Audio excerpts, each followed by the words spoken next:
Bonjour mes amis, que Dieu vous bénisse tous et que la parole, sa parole, vienne à la rencontre de votre nécessité. Et quelle est la plus grande nécessité de l'être humain? Beaucoup diront de l'argent. Et l'argent, que fait l'argent? L'argent achète une maison, une voiture. L'argent achète des habits, des vêtements. Bref, l'argent achète ce que le monde offre. L'argent peut acheter n'importe quoi de ce que le monde offre. Mais le monde n'offre rien pour l'âme qui n'est de valeur. L'âme humaine, sans la douleur, sans le poids, sans le vide, sans la tristesse, sans la joie, sans la douleur, elle gémit, elle sent le manque de paix. Et tout cela, tout ce que l'âme désire, c'est la paix, la tranquillité. Oui ou non? Que veut dire, que vaut avoir tout l'or du monde et ne pas être en paix avec soi-même et par-dessus tout avec Dieu? N'est-ce pas vrai? Donc, quelle est la plus grande nécessité que vous avez? Ah, je veux travailler. Travailler pourquoi? Pour avoir de l'argent, pour pouvoir acheter les choses pour consommer. N'est-ce pas cela? Ah, je veux la santé, évêque. D'accord. Vous voulez un corps sain, excellent. Mais votre corps en bonne santé, votre corps musclé va attirer les regards des personnes qui convoitent. Et le corps ne va pas se réjouir tant que votre âme sera en faillite, n'est-ce pas vrai? Dites-moi la vérité. Donc, vous avez un corps musclé, bien, mais votre âme est fatiguée, votre âme est malade, votre âme est opprimée, votre âme est vide, votre âme a des insomnies, votre âme est anxieuse, votre âme vit dans le doute, votre âme est sans tranquillité. Donc, à quoi bon à la personne d'avoir un corps musclé, la beauté, mais l'âme continue d'être misérable et malheureuse? Parfois, la personne dit « Je veux me marier pour être heureux ». C'est son âme qui veut être heureuse. C'est l'âme, c'est son âme. Je veux être heureuse, je veux me marier pour être heureuse. Sauf que si elle veut se marier pour être heureuse, c'est parce que nous supposons qu'elle est malheureuse. Et pourquoi est-elle malheureuse? Elle est malheureuse parce que son âme est en train de gémir, est assoiffée, est affamée. Ou n'est-ce pas ainsi? Et là, elle se marie. Elle se marie au premier qu'elle trouve. Mais le premier qu'elle trouve, le deuxième, le troisième, peu importe, est aussi en train de chercher la félicité. C'est l'âme qui est malheureuse. Donc, imaginez, deux âmes malheureuses qui s'assemblent. C'est un enfer. En double. Oui ou non?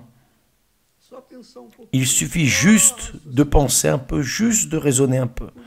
C'est pour cela que Jésus, sachant la nécessité humaine, de l'âme humaine, dit « Venez à moi, vous tous qui êtes fatigués et chargés. » C'est-à-dire, la fatigue, c'est l'âme.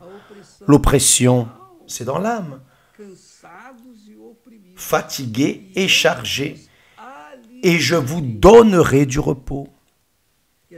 C'est-à-dire, Jésus promet de soulager les âmes fatiguées, opprimées.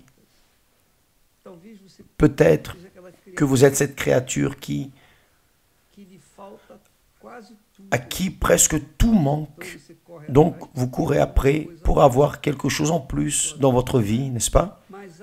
Mais il y a ceux qui ont déjà tout conquis.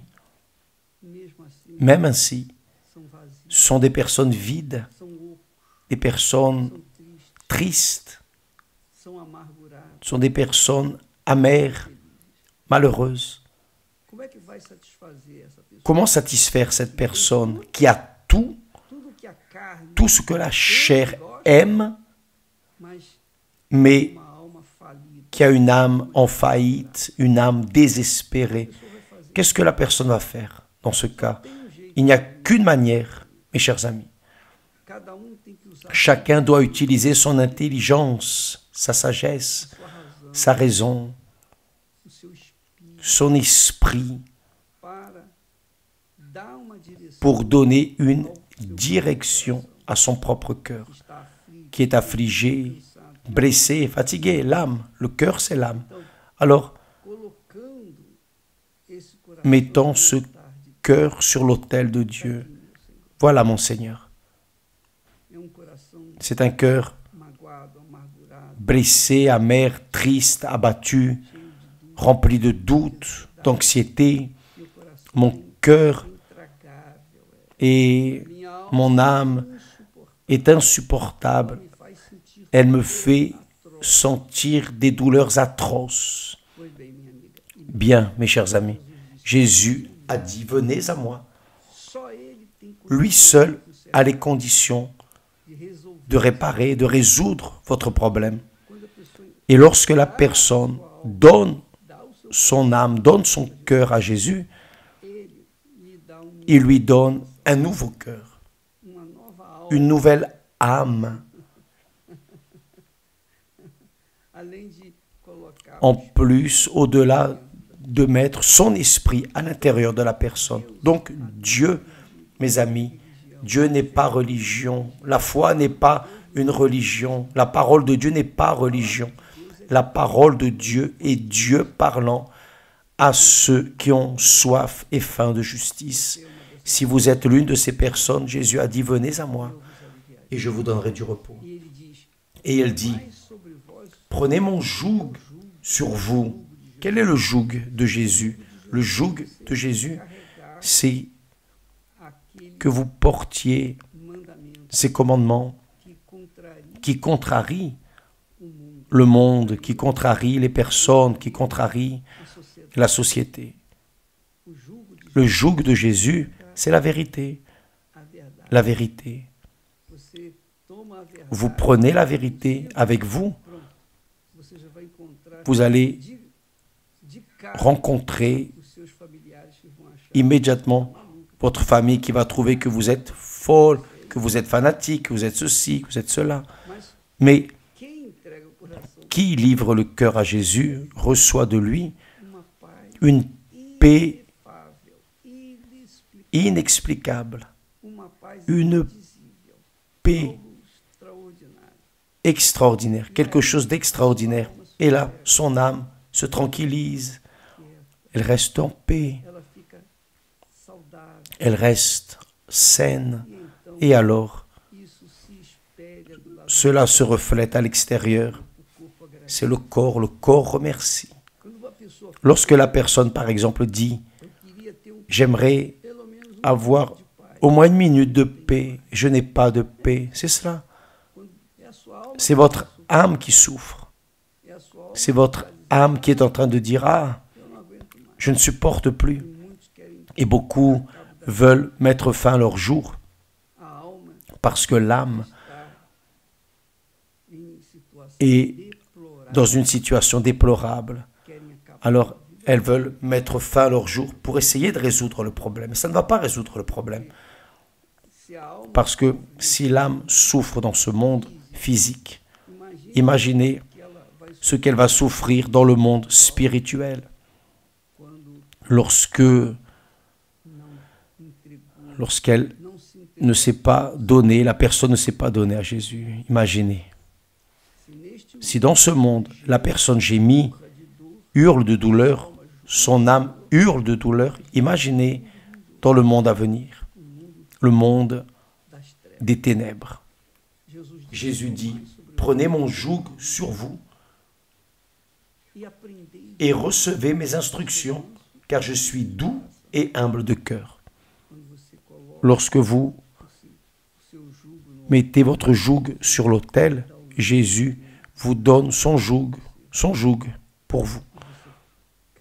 Et vous marchez, bien sûr, vous allez souffrir les conséquences, parce que lorsque la personne porte le joug de Jésus, c'est le joug du caractère, de l'honnêteté, de la vérité, de la justice, du jugement. Vous qui me regardez maintenant, en cet instant, vous êtes un juge, une juge. Vous êtes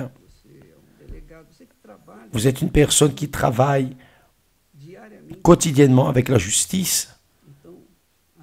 Mes amis, vous pouvez être sûrs, à qui beaucoup a été donné, beaucoup sera exigé. Donc, pour que vous puissiez avoir la paix, vous devez livrer votre cœur sur l'autel. Je peux même comprendre la lutte difficile que le policier, le militaire, les personnes qui travaillent avec la justice doivent souffrir en termes de persécution ou d'épreuve ou de pression, la pression supérieure. Je sais cela. Je peux comprendre. Mais en mettant votre cœur sur l'autel, le Seigneur Jésus va réparer tout cela. Parce qu'en étant bien en vous-même, vous serez très bien à l'extérieur. C'est pour cela qu'il dit, prenez mon joug sur vous et recevez mes instructions, car je suis doux et humble de cœur. Et vous trouverez le repos pour vos âmes. Le repos pour vos âmes. J'aimerais